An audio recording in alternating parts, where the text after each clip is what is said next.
from Broadway World, and I am sitting with here at the Temple Theater in Sanford with the cast of Ghost, which opens next week. Correct. So for Thursday. And we'll do that at the end too, so people buy tickets. So I'm here with Bill Saunders, who is the director of the show, Andrew Wade, who plays Carl, Haley Best, who plays Molly, and Dave Toole, who plays Sam. Bill, I want to start with you. This is, for many of us, some of us may not have been alive when this movie came out. But for some of us who were around, this is such a beloved, kind of iconic movie. So what are some of the challenges of directing a piece like this that's so well known and so cherished? Well, it's a real balancing act between paying homage to the movie that everybody remembers and making sure that those 6, 8, 10 lines that everybody quotes, even now, show up in the script, as well as being able to let the actors make their own spin on the characters, bring their own emotional life into it. And then you add 8 new songs or 10 new songs to a 2-hour movie. What do you keep? What do you get rid of to make things fly? And how do you stage cinematically? Because there are, I believe we have something like 19 different locations within the course of this one show. How do you put that on a small, intimate theater? We have 300 seats and a beautiful little intimate vaudeville theater. So how do we fit all of that together and make it move smoothly? So that's been the big challenge for me. Rotten Tomatoes called the movie a hybrid of genres. Everything from romance to comedy to drama to fantasy. Talk to me about some of those technical fantasy elements translating from kind of movie to stage.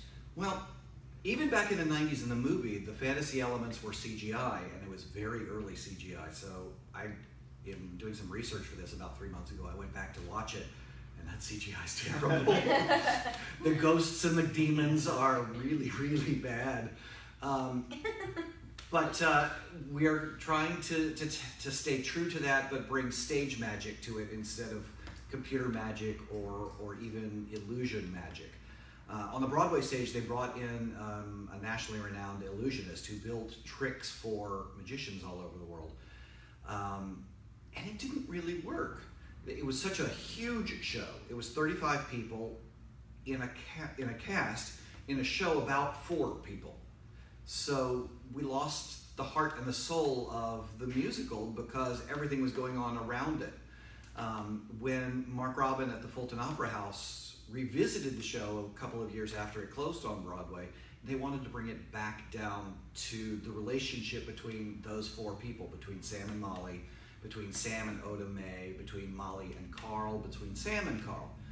So they cut the cast down to 10 people who then have the opportunity to play dozens of different characters each. So we get to show the versatility of the ensemble as well as showcase some really gorgeous voices. People from Broadway World in Raleigh already know what Dave sounds like. People in Raleigh already know what Haley sounds like. Andrew's come to us from LA, where he had played Tony in West Side Story for Peggy, our artistic director. And his voice is glorious, so we're lucky. And Dave and Molly, I'm going to turn to you for a second. Bill mentioned putting your own spin. I mean, Patrick Swayze and Demi Moore, I don't think you can think about the movie without thinking about them. And of course, Whoopi Goldberg won the Academy Award. But how do you take, and Haley, both of you have played kind of iconic movie characters. So how do you kind of approach the role, make it your own, and still kind of, pay a homage, like Bill was saying, to the movie that people love so much? It's challenging, for sure. I struggled with the same concept when I was playing Elle Woods in Legally Blonde. How do you go from Reese Witherspoon and recreate that character? Same thing with this. For me, I didn't grow up with Ghost, so I wasn't as familiar with Demi Moore's performance, obviously, and I've only seen the movie a time and a half, and I think that's part of what I do with a character that's so iconic, is try to stay away from watching what she does so that I don't imitate, and that I can kind of create the character from what I read and from what the story says. This character is so emotionally driven. You know, from in the beginning, she's just so totally in love with Sam, and they have this beautiful relationship. And then once he's gone, the rest of the show is an emotional roller coaster for her. So I think just allowing the story to create the character, honestly, and just kind of live in where she is emotionally and allow that to take over is how I have kind of created her. But it has been challenging in the rehearsal process of stopping and starting, and you know, this is such an emotional ride for her. So I'm hoping that once we start running the show, it'll feel more like there's like a through line, you know, and really just allowing the story and the music to take over. But I'm sure that, I think the script is written that naturally you just do some of the things that they did in the movie, whether you mean to or not. And I think that's part of it being well written. Because you know, it's so to tell close. the story. Yeah, it is. Movie script. It is. This musical script is very similar to the movie. Yeah. What about you, Dave? Yeah, I mean, pretty much the same thing. I mean, Yeah. you find things. I mean, the story is a great story. It's a love story, and the relationships are relationships that you would have in real life. I mean, aside from speaking to ghosts, I mean, maybe some people, but yeah, I mean, you just kind of find those moments to tie to personal things in your life and kind of bring that into your character, and naturally, you're going to create your own version of what's on the page in front of you. I did joke with Haley about wearing a blonde, about having blonde hair versus wearing a little brunette blonde. I decided to let her have her own hair. Everyone has asked me when I tell people I'm doing ghosts, they're like, "What, do you have the short brown haircut?" No. No. Also on Broadway, she had a blonde wig that was like my length. I don't know, whatever. Doesn't matter. But yeah, that's the first question everybody wants to know. Am I wearing the overalls? Am I wearing the short brown haircut? But yes, overalls, no haircut. And a lot of times when they do adapt these movies for the stage, they change it up a little bit. They flesh out the characters a little bit more. A lot of times there are smaller characters that all of a sudden become big characters in the show. What kind of changes are there from the movie to the stage play? And There are very few. There's a the way that some events happened, and I'm not going to give away spoilers, had to change. If you remember the movie, you know what happens to Carl. We can't do that on stage every night. A little different. Just a little different. Same events transpire, just in a little different way. Yeah. And Andrew, let me ask you, Tony Goldwyn, who's one of my favorites from Scandal, this was probably one of his first roles, and recently he said that this character, your character, was the yuppie villain of the 90s. So how would you describe your character, and what is it like to kind of play the villain? Because in kind of looking through your social media, it doesn't look like you've played too many villains. That's true. We'll start with that one. It's a lot of fun because it is a little different than what I normally end up doing. Some of the most fun I have on stage is playing the villain or playing the antagonist.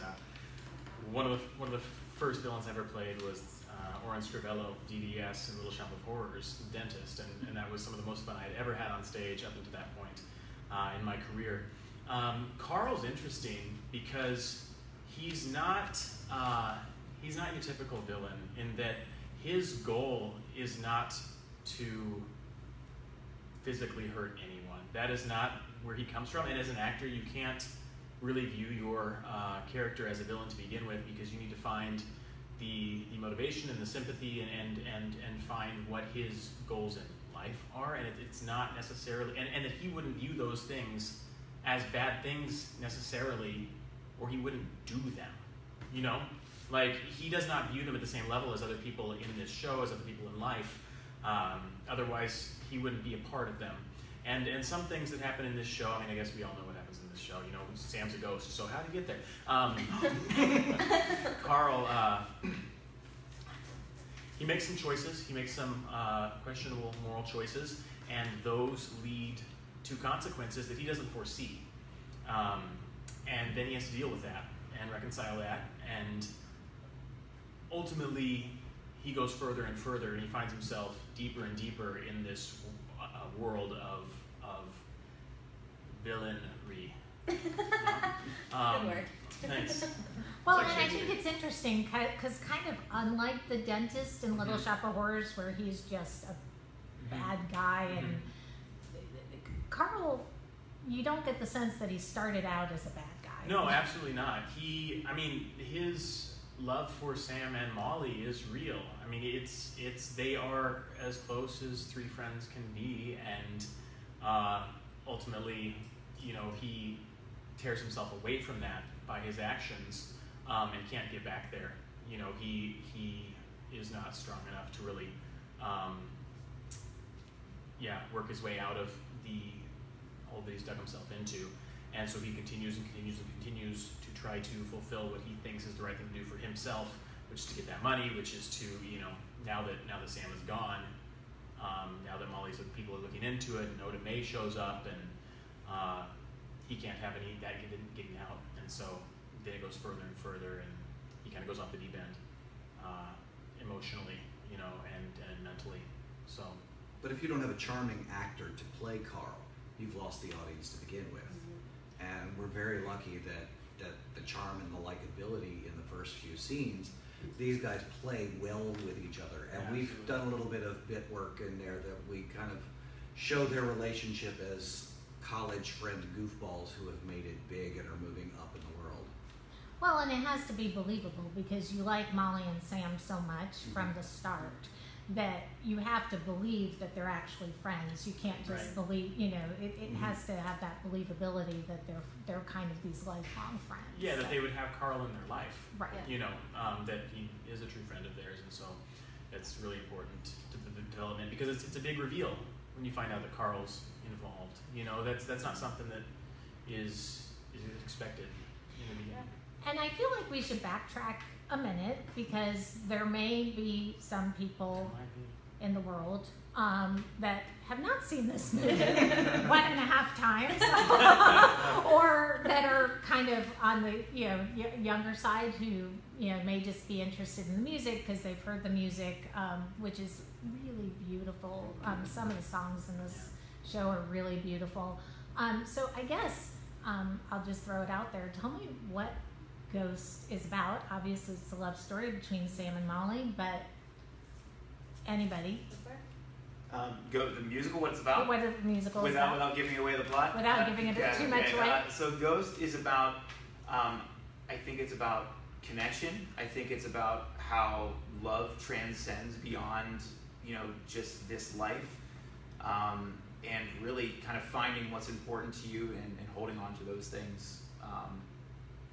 Is kind of what I take from it. Love transcends.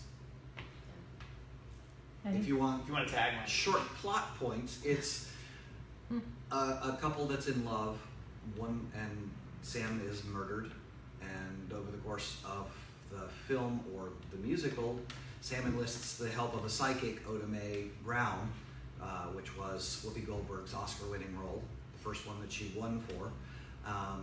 And Oda Mae and Sam create a plot to solve the murder and get a little bit of revenge in the end of it. Very good. And I do have to, we talked about kind of the connection between the three of you. Obviously in this show, you're kind of these lifelong friends, college friends. Here you've had like 2 weeks to rehearse and become lifelong friends. I know Dave from my interviewing once, from singing once. You're a singer, songwriter, you're in a band, you play the guitar. Andrew, I know from your social media that you're a singer, songwriter, play the guitar. So have there been any impromptu jam sessions? We haven't jammed much, but we have talked about it. And, yes. And he just got this really cool new toy. Yeah, This guitar called something. The Tonewood amp. Yeah, that. And it is super cool. I mean, he's playing up there, I play up there. It's just, we monitor that for sure. The cast house is full of music always. It's always like guitar from Dave's room, guitar from Andrew's room, guitar everywhere. It's fun. Jared singing downstairs. Yeah, Jared singing downstairs. Jared in the shower with his music on. And you know what? Like we didn't all grow up together. None of us knew each other before this, but it's been so easy to become friends. On stage the chemistry is fantastic and it's fun and we're having a great time. And I think too, these relationships, like the relationship between Sam and Molly, is a love that everyone desires. You know, when you watch this show, you're just like, I want that. I just want, you know, so people fall in love with those characters, but they also fall in love with this relationship, and eventually they like kind of identify with this relationship of he's sort of in love with Molly and she's kind of like finding comfort in him after he's gone, but she's still in love with him. You know, all of these things are real life relationships that many of us have experienced, and I think the audience will connect with that too, because there's some form of a relationship in this show for every single person to connect with. You know, whether it be this relationship or this relationship or this one, or with Oda Mae. There are just so many connections in this show that I think everybody in the audience is going to find something that they feel like they identify with. Exactly. And theater is such a small world that all of us have had some kind of a connection through either firsthand or secondhand. Andrew's worked with Peggy, our artistic director. Haley and I have done 5 shows together, I think. Dave and I did Rock of Ages in Raleigh last year, which is how I met him, and he was immediately, right after that, when Peggy asked me to direct this one, I said, I've already got her Sam. And we also knew that we wanted Haley. It was a harder find to find someone to play Carl, because you need that balance of charm, a little bit of menace, some gorgeous vocal pipes. So he performed in West Side Story with Peggy last year. She said, "Oh, I've got somebody." Well, and I'm very excited to see it next week. I want to ask you all, this movie, I mean, it's hard to believe. I was looking it up last night because I was like, when did this movie actually come out? It came out in 1990. Why do you think this story... We're laughing. We all laughed because she announced I was today. born that year. The movie came out the year I was born, and everybody's like, what? Last night was our ambassador night, where we bring in people who are involved with the theater who then go out into the community to talk up the show, most of whom are over 60. Right. And she announced that she was born in 1990 and the entire room was ready to throw cookies at her. It's all good. It's all good. But what about, I guess, this movie, and Haley, you touched a little bit on it. What about this movie, this story, has made it last so long? What gives it its longevity? What has given it its staying power? Why do people love it so much? That's a good question. I mean, I think the love story, first of all, is just incredible. I think the people who were in the movie were iconic, so that has helped. You know, everyone loves Patrick Swayze and Demi Moore, and certainly Whoopi. And her role became iconic. So I think it has a lot of comedy and a lot of love and a lot of fantasy and some mystery and some action. It's a perfect blend. Yeah, it gives is. everybody something. It was one of the first big genre mixing films. I think it was the birth of a few years earlier, of the like screen comedy horror genre. It was the first time that we really got that whole laughter, tears, Dolly Parton line of laughter through tears. It's love, humor, and suspense. And the music, Unchained Melody. Yeah, and the Righteous Brothers. Well, and that kind of is my final question. And we've mentioned Whoopi Goldberg and that character so many times. She had some of the best lines, the best moments in the movie. Oh yeah. Are fans of the movie gonna get those movie moments that they're gonna come for? For sure. Oh yeah. Absolutely. As many as I can squeeze. Yeah, for sure. Oh yeah. We have a wonderful actress, LaTonya Wiley, out of Greensboro. She works at the Barn Theater a lot, and she's playing our Oda Mae, and she's locking into it really, really well. It's hilarious. Fantastic. Great fun. Yeah. And she gets the 2 big showstopper numbers in the show. So there is, along with the beautiful, intimate, lovely love story, there are a couple of big, funny, show-stopping numbers. Gospel and blues and swing and slide.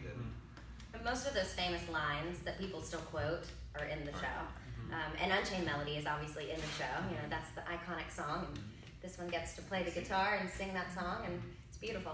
Haley has a pottery lesson this afternoon. Yes, I do. I do. Never done pottery before, but adding that to the special skills, thank you. Well, and Bill, kind of to give a little shout out, this is the first, at least since I've been with Broadway World, the first Temple Theater feature we've done since I've been with Broadway World. So can you tell us a little bit about what else is coming this season so people know. Sure.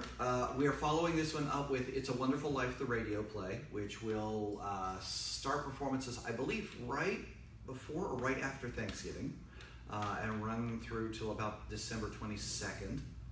I think that's right. Then we go into Church Basement Ladies 2, the second helping. We are doing Boeing, the French farce that was the longest running comedy in France, followed by Big River, the musical, and I am thrilled with that. It's one of my favorites. I've loved the music since I was in college, and I get to play Mark Twain for that one, so I'm excited. And then we finish out the season with Grease. Some good shows, some good family shows in there. So hopefully people will look up the Templeshows.com. Templeshows.com. And then this one, so people can get tickets, runs October 18th through November 4th. November 4th. And we do Thursday afternoons, Friday afternoon and evening, Saturday evening, and Sunday matinees. I hope everyone comes sees it. So do Thanks we. so much, guys. Thank you. Thank you.